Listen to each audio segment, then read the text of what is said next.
आप समझ गए होंगे मैं बात किसकी कर रहा हूँ। बात कर रहा हूँ पंडित धीरेन्द्र कृष्ण शास्त्री। इनकी कथा ग्रेटर नोएडा में होने वाली है, अभी दिल्ली में चल रही है। तैयारियों को देख लीजिए, कलश यात्रा निकलेगी और ऊपर लिखा है ऐतिहासिक कलश यात्रा 9 जुलाई को होगी। कथा प्रवचन 10 जुलाई से 16 जुलाई और दिव्य दरबार जो है वो 12 जुलाई को होगा। इसमें ही वो पर्ची निकालते हैं और लोगों के बारे में बताते हैं। इस हनुमान जी के मंदिर से निकलेगी। देखिए आप, हनुमान जी का मंदिर है और यहीं से कलश यात्रा की शुरुआत होगी। 1.25 लाख की भीड़ हो सकती है। सनातन का परचम है जो अब बागेश्वर बाबा लहरा रहे हैं और लोग कह रहे हैं कि ये हिंदू हृदय सम्राट। हमारे साथ पंडित जी लोग भी हैं तैयारियों को लेकर। यहाँ से कलश यात्रा निकलने वाली है। पीछे देखिए आप, नारियल कई सारे आ गए हैं और भी सारी तैयारियों के बारे में विस्तार से हमें बताएंगे। 3 महीना पहले से यहाँ की तैयारी चल रही है। कलश यात्रा में संस्था की तरफ से नारियल और चुनरी निःशुल्क दी जा रही है। पीले वस्त्र पहन करके माताएं बहनें आएंगी और अपना कलश लेकर के आएंगी। यहाँ पर वरुण कलश का पूजन होगा और पूजन के उपरांत श्रीमद् भागवत की पोथी का पूजन होगा। उसके पश्चात यहाँ से कलश यात्रा प्रारंभ होगी। TCL न्यूज़ इंडिया, देश के नाम। नमस्कार, बहुत बहुत स्वागत है आपका TCL न्यूज़ इंडिया में। मैं हूं अंकुर अस्थाना और इस वक्त मैं जहाँ खड़ा हूं वो ग्रेटर नोएडा जगह है और यहाँ पर काफ़ी समय से इंतज़ार हो रहा था एक शख्स का जो अपनी कथा में एक तकिया कलाम का यूज़ करते हैं, ठठरी के। आप समझ गए होंगे मैं बात किसकी कर रहा हूँ।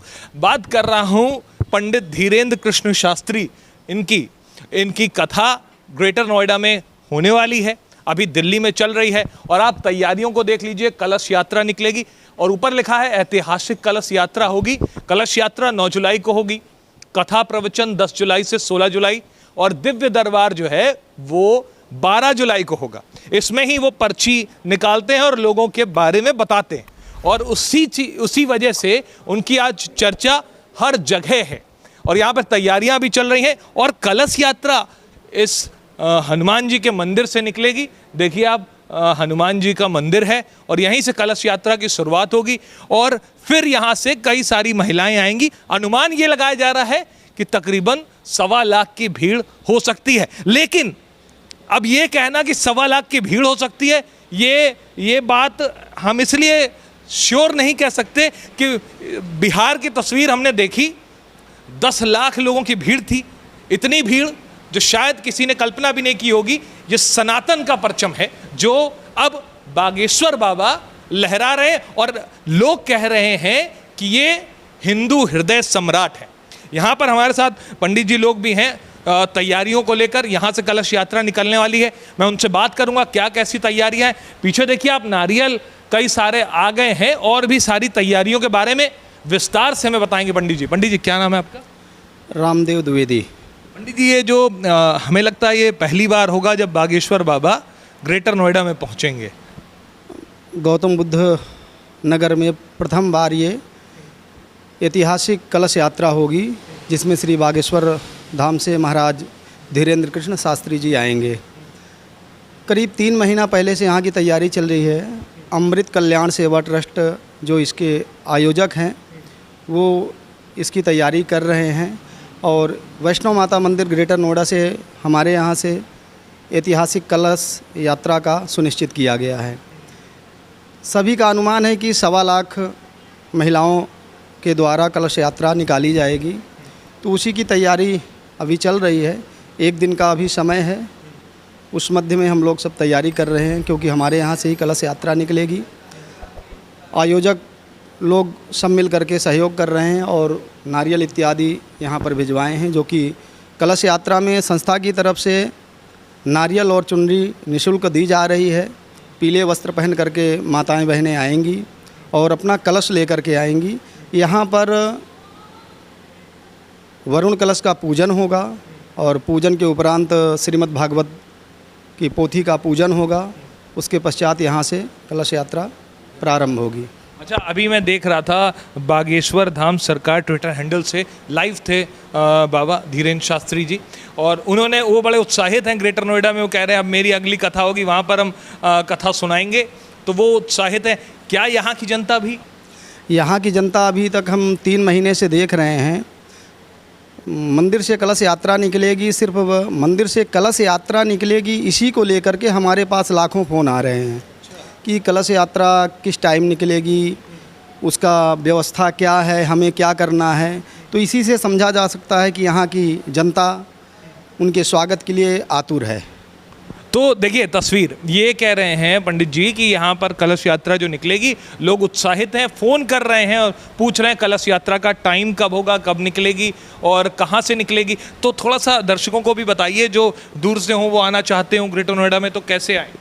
अगर ग्रेटर नोएडा आप आना चाहते हैं तो सर्वप्रथम आपको ग्रेटर नोएडा परी चौक आइए।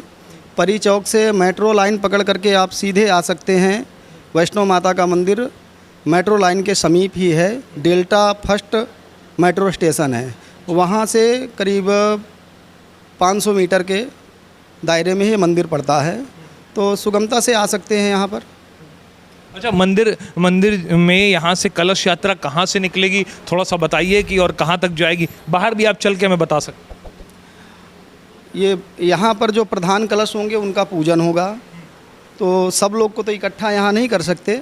अभी तो मंदिर के ही बगल में सिटी पार्क है, ग्रेटर नोएडा का मेन पार्क है, और वहाँ से सभी लोगों को वहाँ पर एकत्रित किया जाएगा। जो प्रधान यजमान होंगे उनका यहाँ पर पूजन होगा, बाकी जो महिलाएं होंगी उनके ऊपर अभिमंत्रित किया हुआ जल छिड़का जाएगा, और फिर यहीं से आगे चल करके ये मुख्य द्वार से यहाँ मंदिर के यहाँ से फिर शुरुआत होगी इस तरफ की तरफ। हाँ जी, इसके पीछे साइड में सब लोग एकत्रित होंगे, सिटी पार्क है यहाँ पर, और जो प्रधान लोग होंगे उनका यहाँ पर पूजन होगा। बाकी सब लोगों का संभव भी नहीं है कि सबका इकट्ठा पूजा करवा सकें, तो कलश का तैयारी करके सब लोग आएंगे, यहाँ से जल भरेंगे और अभिमंत्रित किया हुआ जल उनके ऊपर सिंचन किया जाएगा, छिड़का जाएगा।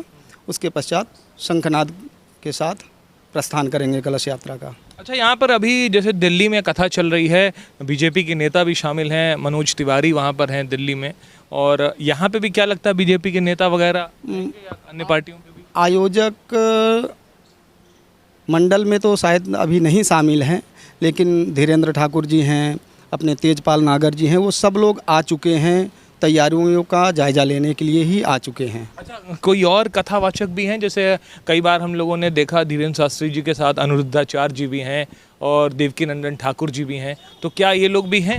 हाँ, संभव है कि आ सकते हैं।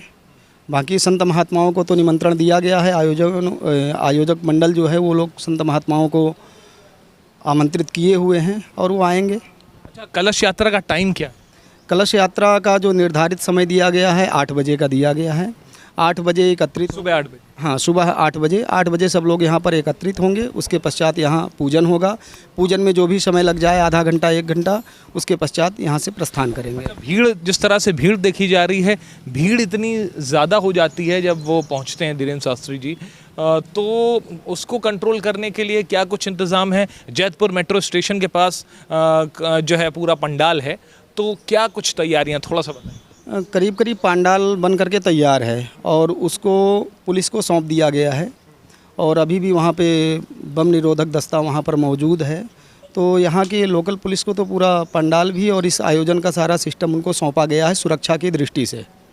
और फिर अपने धीरेन्द्र कृष्ण शास्त्री जी को पर्सनल सुरक्षा मिली ही है, और मिलना भी चाहिए, क्योंकि सनातन धर्म के ध्वजवाहक वर्तमान समय में वही हैं। क्योंकि सनातन के प्रति लोगों का अपना अलग अलग नज़रिया है, बहुत गलत लोग सोचते हैं, और हमारे हिंदुओं में अब इसको कमी कहिए या अच्छाई कहिए, सहनशीलता प्रभु ने कुछ ज़्यादा ही दिया है, तो सहनशीलता के कारण लोग उसका गलत फ़ायदा उठाते हैं। और वर्तमान में सहनशीलता की ज़रूरत नहीं है, प्रतिकार की ज़रूरत है।